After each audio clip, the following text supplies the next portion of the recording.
This is Daily Blast Live. We're talking about what you're talking about. You all ready for this? Dun dun dun dun dun. This is a sham. No. Y'all, just stop. Welcome to Daily Blast Live. I love this set in the studio. I just want to say that out loud. It's Tuesday, December 14th. I am Tori. I'm in for myself today, and I'm here with Erica, Al, and Lindsay. Let me tell everybody that was a weird sentence. Go to cards. We're going to cards. Yeah, the prompter was wrong, and you fixed it in the middle of it. I sure did. It ended up sounding weird to everybody else, but I was like, that was impressive. You're impressed, aren't you? Were you not going to come in earlier? Well, she was supposed to be in for Erica, but Erica's here. Yeah, so which version No, of Tori are we getting today? Anyway, we're back. All right, a lot of you may have heard that we are doing a good job here. There have been a string of flash mob smash and grabs, some within as many as 100 people involved, mostly in California. So these robberies have hit stores in places like the Bay Area, Los Angeles, and now outside Minneapolis. Police are saying these crimes were organized on social media and committed by people who often did not know each other. This makes it ridiculously hard to catch and investigate suspects. Now, in response, check out what one well-known shopping center in Los Angeles did, The Grove. They put up this tangled tape. It's coil fencing to help protect stores, and it looks a little barbed wiry, let's be honest. Yeah. I just read some stores, including boutiques in LA and the Bay Area, are closing, which is horrible because it's the holiday season, and they need to somehow say, I'm only online. What do you think, Linz? I listened to Biden's jobs report last week, and he was talking about how American families have more money now than they did last year and just are in a better financial space. But I think this story of all these robberies tell like a whole different story. I'm looking at things that happened. Like, we were in New York a couple weeks ago, and one of our favorite stores, the door was locked. So we assumed at 1 o'clock in the afternoon it was closed. And then the salesperson comes to the door, and they're like, no, we just had a smash and grab. Honestly, somebody came in and robbed all the stuff like around in the windows. Yeah. And so I thought that was crazy, because the more that I have friends that live in these big cities, and I'm sure it's happening in smaller cities, I'm hearing like people are going crazy, like getting robbed, just walking down the street in Houston, where Colin's family's from. There's people's cars getting robbed from the mall that he loves. And we're hearing these stories of friends telling us they saw this happen, or somebody got followed home with all their things that they bought for Christmas shopping and then killed in their home. And so these are recent news stories, and it makes me feel like maybe Americans are not doing as well as we're perceiving them to be doing, or something is off between that report and what I'm seeing. And these social media organizations, it's really like, I don't know you, you don't know me, let's go, we'll never see each other again. That's hard to find. Well, yeah, but here's the thing. I think it's very short-sighted thinking, because that makes total sense. Right. I was actually like, oh, wow, like you don't even know who your co-conspirator is until somebody gets hurt or killed.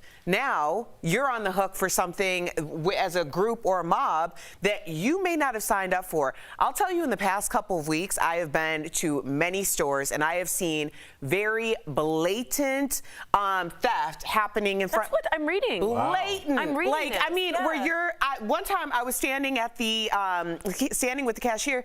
This guy walked in. He had so much stuff. Things were falling like out of his hands.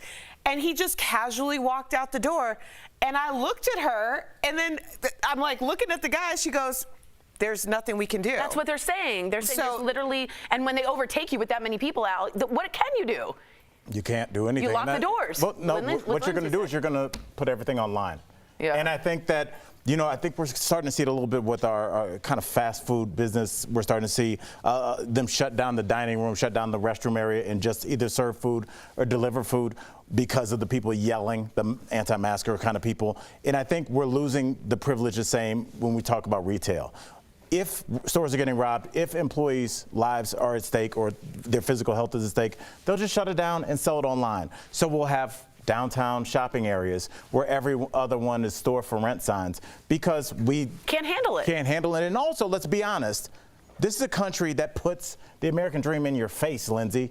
Come get this Mercedes. Come on, Erica, get this house. And you can't. There are things in place where you can't. Yeah. And so when you have that flat screen TV an inch from somebody's face, that diamond ring an inch from somebody's face, sometimes people are like, the only way I'm ever going to get that is to smash that glass. Yeah. And that's more of an indictment on our society. And our inflation. Well, I agree, but the online isn't exactly the answer either. Do you have neighbors or a ring? I mean, the idea of like somebody delivering something to your home, right. Like you can't win. It's like, as soon as I hear or like see somebody approaching, I'm like out the door to pick up the package. So some moron doesn't walk by and steal what I purchased. It's insane. Well, let's talk about something a little lighter, hopefully, less gravity. Watch this. Good transition. Yesterday, we talked about Elon Musk's plan to build a futuristic self-contained city on Mars and to bring the animals and creatures of Earth there, sort of like a futuristic Noah's Ark. He said the goal was to make life planetary.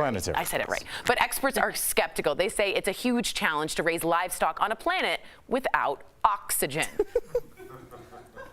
I'm not laughing. I'm not editorializing this. I'm laughing. This is dumb. Erica's laughing. I'm laughing. All right, Erica's laughing, pointing out that while humans are smart enough to wear oxygen breathing systems, animals might not be so keen on wearing oxygen masks. And they could fall off and they wouldn't be able to adjust. So they could go on to say we would just end up with a lot of dead animals. What are we talking about here? I feel like I'm on speed. What are we really talking about? First of all, it's interesting to me that we're having this conversation about other life forms who do not have the ability to consent to this. Secondly, we're talking about Mars, okay? How many years does it take to get to Mars? Like, that's the objective that we're looking at right now. It's like I understand. to LA. Why, let me ask you guys the obvious question. Why, if we can do that and save them there, why wouldn't we do it here? Because we're a disposable society, Tori. When it's no longer of purpose or it's no longer helping us in any way, then we want to throw it away. So basically, it's like just throw the whole earth away. I see it as this is just a man's God complex and his ego run amok. We're literally talking about Noah's Ark. Oh my God! Are you serious? But why are we entertaining this, Lindsay? Why do we have to follow what he's saying? Like, it's not like it's going to become law. Like, he's he some holds tyrant. a lot of power, though. I know, but this is just his idea. Like, I don't think, to me, this just sounds like SpongeBob. And Sandy, if you watch that at all, she has the little helmet, she lives in the water. Like, this is all just an idea in his head that's not actually happening right now. Erica just said how far it takes to get to Mars, how long it takes to get to Mars. Like, this all might not happen in our lifetime. But they put their life savings in stock that this man controls. And but that's a choice. Nobody collects life savings for stocks for Elon Musk by accident. That's like a whole choice. Yeah. So if you want to believe in that man, so you you're have saying, the choice is this to do just so. to get the stock price to go up? Or plummet? This is a person with big ideas spewing one of his crazy, yet big ideas. I like the God complex. I'd never thought about that. Let there be light. Let me create a whole planet. Right. I will lead you to the promised land. We can't do the promised land here because we already have that. But Mars, that can be all mine. It's all about him, every one of his ideas. So. And his haircut looks like real interesting. Strange. All right, coming up on DBL, Dermot Mulroney stopped by DBL. He told us about the latest and final season of Amazon's prime smash hit Hannah. But first, Dr. Coley is answering your medical questions, including the question on everyone's mind: why didn't Carrie dial 911 in the Sex and the City reboot? Stay with us. Even a defib thing. Coley. Later. Yeah. Some people panic.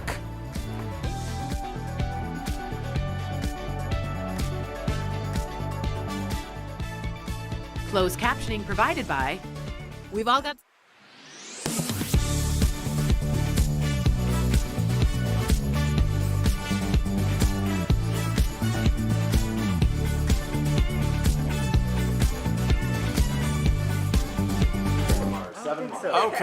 Okay, so someone just wrote in regarding smash and grabs. I'd put visibly armed security guards outside each door. I'd only let people inside one at a time, not in groups, and any thieves.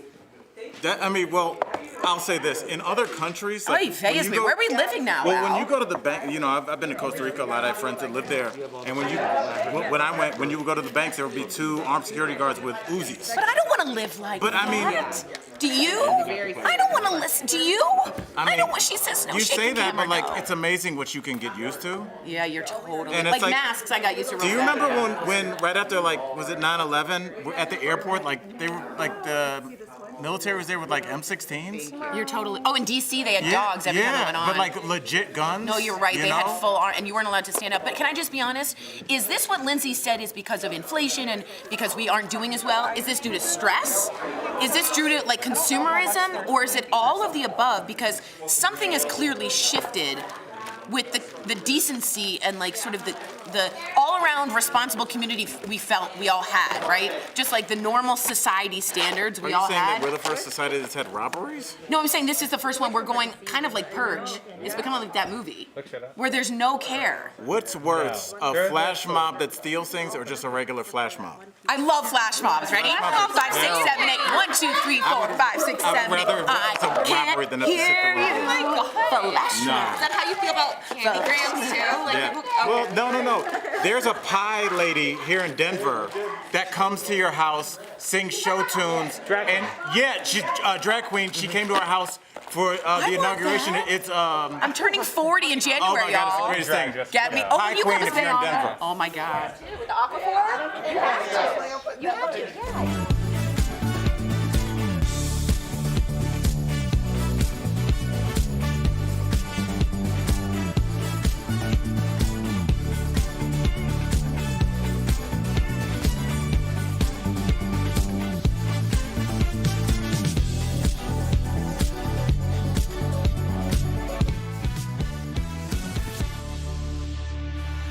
Welcome back to DBL. Today marks the 1-year anniversary of the first COVID vaccine shot being given. Wow. Amazing, right? Wow. Yeah. We should have balloons and maybe champagne. Mazel tov to all of those people. But now experts are warning us of a potential explosion of the Omicron variant. Now, we do have Dr. Coley here to weigh in on that and more. So, Dr. Coley, with talk of a potential really explosion of COVID cases, what do you now consider to be, I'm fully vaccinated and not like Aaron Rodgers, like a real, what does that really mean?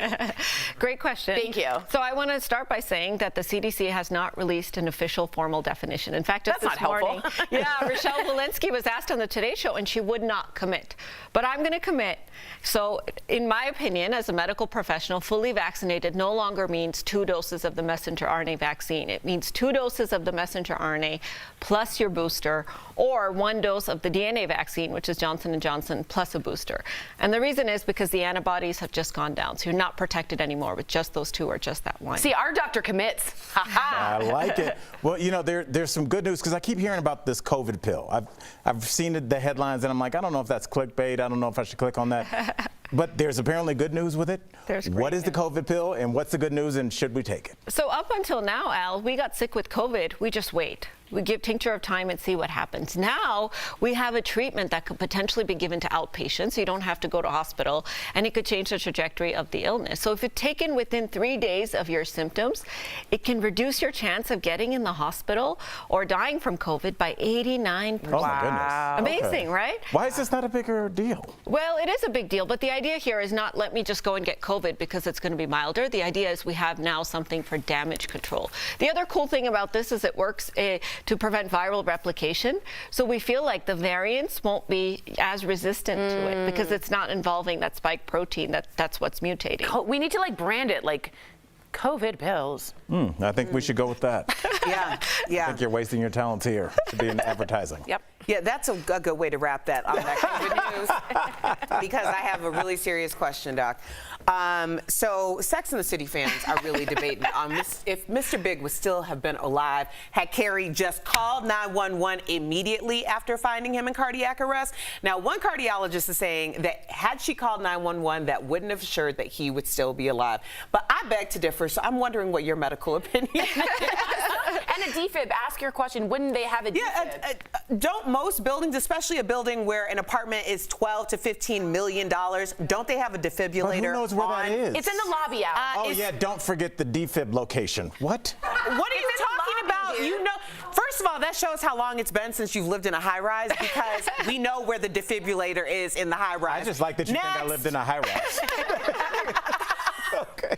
So I want to start by saying, of course, that I'm really sad that Mr. Big is gone because he was a good character. But remember, this is fictional. This is not real life. But I do think it teaches us some really important lessons, guys, many of which you've highlighted. The first is that heart disease is the #1 killer. So seeing somebody that we all know, we've known for so many years now through the television, die from heart disease, it's a real thing. And I think it makes it relatable. So that was a good message. Second, Erica, you are so right. Time is heart muscle. Time is recovery. recovery. If you see somebody in cardiac arrest, the first thing you do, start CPR and ask someone to call 911 while you're doing CPR. You don't stand there, you don't waste time, because that is, potentially recoverable. The other thing is we don't have enough defibrillators around. I have to be honest with you. Do you guys know where the defibrillator is here in this building? I'm sure Erica does. I actually don't know. Actually, isn't it in the lobby? No, not the lobby. Isn't it in the She's waiting for you to answer. So here's my lesson. Wherever you work, wherever you go on a regular basis, you must know where that defibrillator is, because you could save somebody's life. So that's our goal today. Everybody out there watching, find out where in your house or the nearest defibrillator is, because this could have been maybe a saved situation, you're saying. That's our goal today. Yes, and the nice thing about hearts is when they stop, but they get defibrillated quickly, they wake up. But if you're not getting oxygen to the brain because you're not doing CPR and you don't get that heart restarted, you're not going to have recovery. I know I've been kind of joking around a little, but I've always wanted to know this question. If somebody's not in cardiac arrest, but you use a defibrillator on them, could that be potentially really bad? No, and I'm glad you asked me this, because the defibrillator will tell you. It tells you, It knows what the rhythm is, and it says no shock advised. Oh. So you it screams put that out thing at you, on right? there. If somebody collapses, even if they're breathing, put that thing on there, because their heart may end up stopping later. Oh, okay. Yeah. And it's like, back up, back up. It's like, cool. I want to do it one day. Thank you, doctor. I really do. Now, if you have a question you want answered by Dr. Coley, write us on social media. You can also email info@dailyblastlive.com. Really good talk. I never knew that. That's Mr. cool. Big, appreciate that. All right, we'll be right back.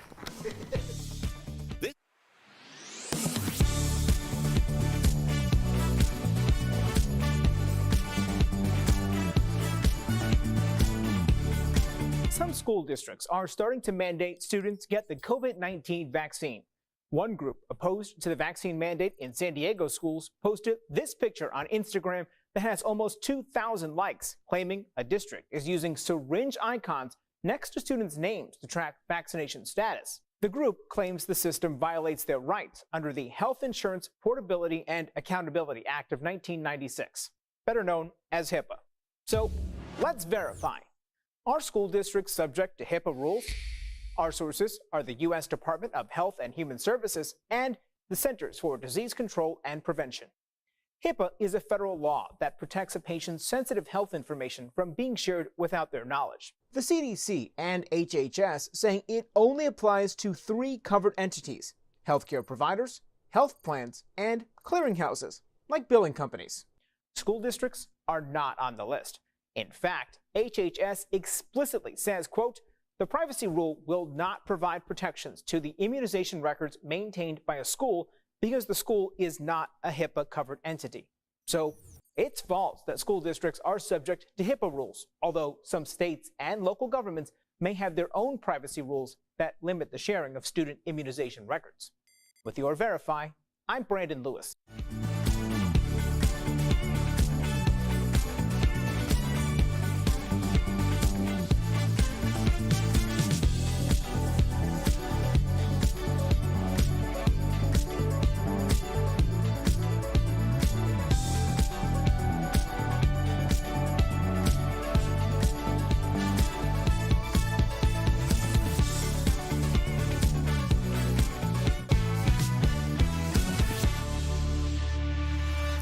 Welcome back. You might know him from one of my favorites, the timeless hit My Best Friend's Wedding, or any one of his countless television roles on shows like the high-octane Prime Video action series Hannah.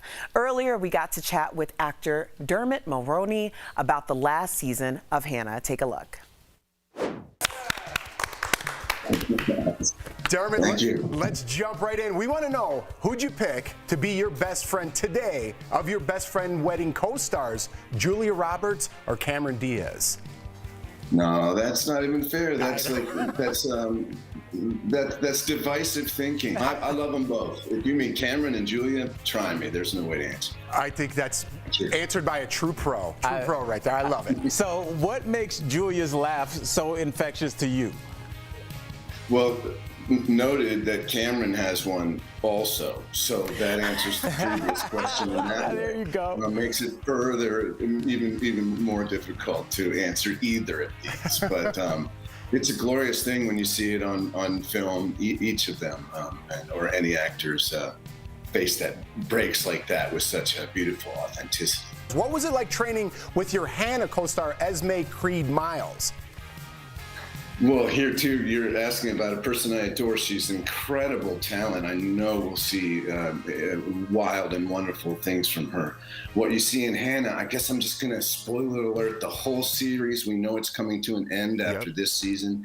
And in case people weren't watching, this is about a young woman in her path to embracing her own true identity. She's been manipulated by the institution, by the man that I play, who designed her whole, even her DNA has been manipulated. Her entire life, she's been told who to be. And so now that's no longer the case. Season 3, she starts as her own undercover agent from within this institution to tear it down.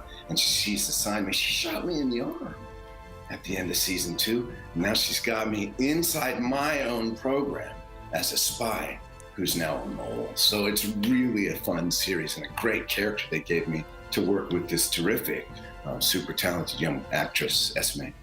I love it. And Hannah looks like a super physically demanding show to work on. So how nerve-wracking is it to perform the stunts? You do see my character come out from behind the desk where he spent much of season 2.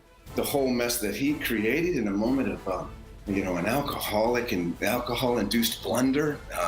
That's what he was trying to protect his program from having been loose-lipped. So I don't know if anybody can relate to that, but I can. And so now he's trying to clean up his mess, and the mission is on. So the program is to send out my charges, these young wolf DNA-enhanced female assassins, to go take out the future threats to the U.S. government. So that's the deal with Hannah 3. But it has deeper meaning. It's not hard to find in there, especially who tells who how to be anymore. Absolutely. Dermot, it has been a pleasure. Professionalism, I love it. I love the it. best description of a show I have ever heard. Yeah. Well, I'm here for it. Too is because it's really dear to me, and the character that I got to play has more twists than I even described there. So enjoy it out there. All right, well, thanks for chatting with DBL today. And for everyone at home, check out the third and final, very, very important season of Hannah, streaming right now on Prime Video. It's been a pleasure. We'll be right back. Thanks, brother. Thanks, my pleasure. Promotional consideration is brought to you by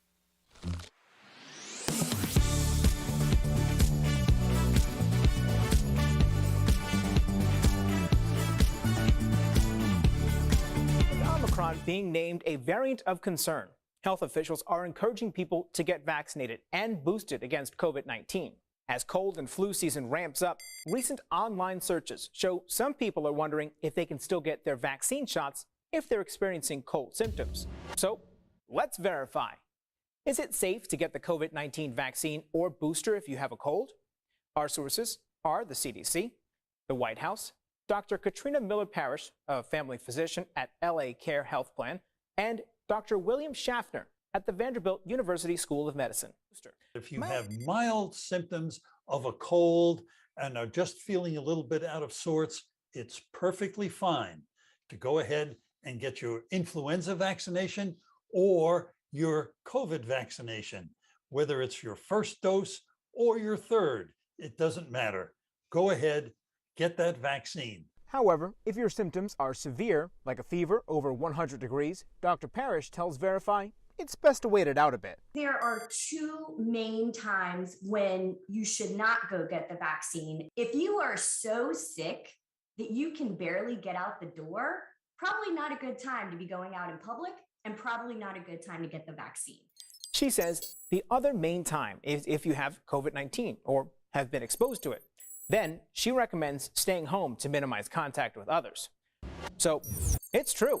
You can still get the COVID-19 vaccine or booster if you have cold symptoms, as long as they're mild. With your Verify, I'm Brandon Lewis. I was looking over some chickens, and I see these big poof bags. This means these bags were left without refrigeration. This TikTok video with nearly 2 million likes claims frozen chicken in puffed up bags is spoiled. The viral post has spread to Twitter, where users claim that puffed up bags can be attributed to the meat deteriorating and releasing gas. So let's verify. Does frozen chicken in puffed up packaging mean the meat is spoiled? Our sources are Purdue Foods, the National Chicken Council, and the United States Department of Agriculture. The woman in the viral video is standing next to a bag of Purdue chicken. The company sells its chicken in a variety of packaging, including frozen in bags. Packaging methods for meat and poultry must be approved by the United States Department of Agriculture. According to Purdue, the puffiness of the bag is a USDA-approved packing method that pumps ambient air into the bag before sealing it. In an email to Verify, a spokesperson for the company explained that the puffiness of the bags actually indicates the packaging is properly sealed. The National Chicken Council agreed that the frozen chicken packaging seen in the video is a USDA-approved process with no food safety concern. According to the USDA, a consumer can tell if chicken is spoiled by looking for changes in the poultry's smell, taste, or texture. It says meat or poultry may turn a dark color, smell badly, and become slimy due to spoilage bacteria. It does not say anything about the packaging as an indicator of spoilage. So we can verify, no. A puffed up bag of frozen chicken doesn't mean the poultry is spoiled. With your Verify, I'm Ariande Till.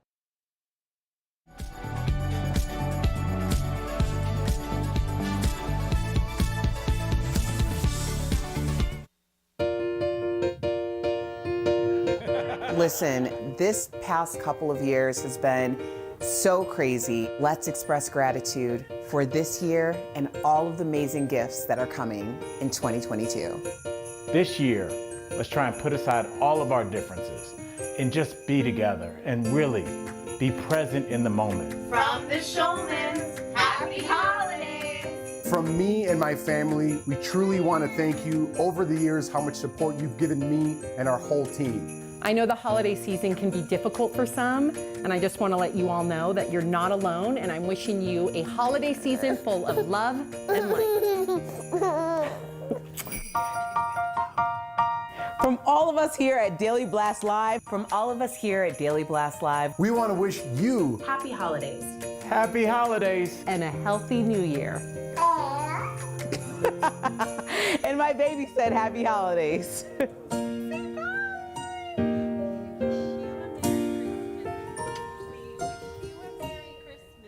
I needed that so badly. Yeah. I needed that so badly. Lovely. Great job. Great by job, everyone guys. that shot and edited that. That was everybody up here is like, woo. We were wasn't ready for that one. Nobody Wow. gives you the heads up, and I'm like done crying. Yeah. Are you like all out of tears? Yeah, it's not happening anymore for the rest of the year. Got it.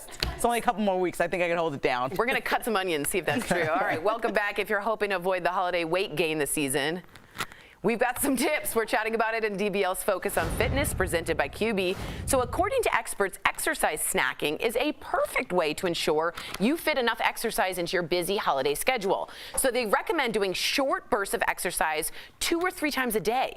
You could do 5 minutes of squats while cooking, jumping jacks in between even wrapping presents, and QB is another great way to get in some quick exercise. Try their under-desk elliptical at home. Call 1-800-556-2089 or visit QB.com to learn more. That's smart. That's great. Great advice, especially during the holidays. Yeah. Get the blood moving. Get the blood moving. All right, DBL's new every day. We'll see you same time, same place tomorrow. Thanks for watching.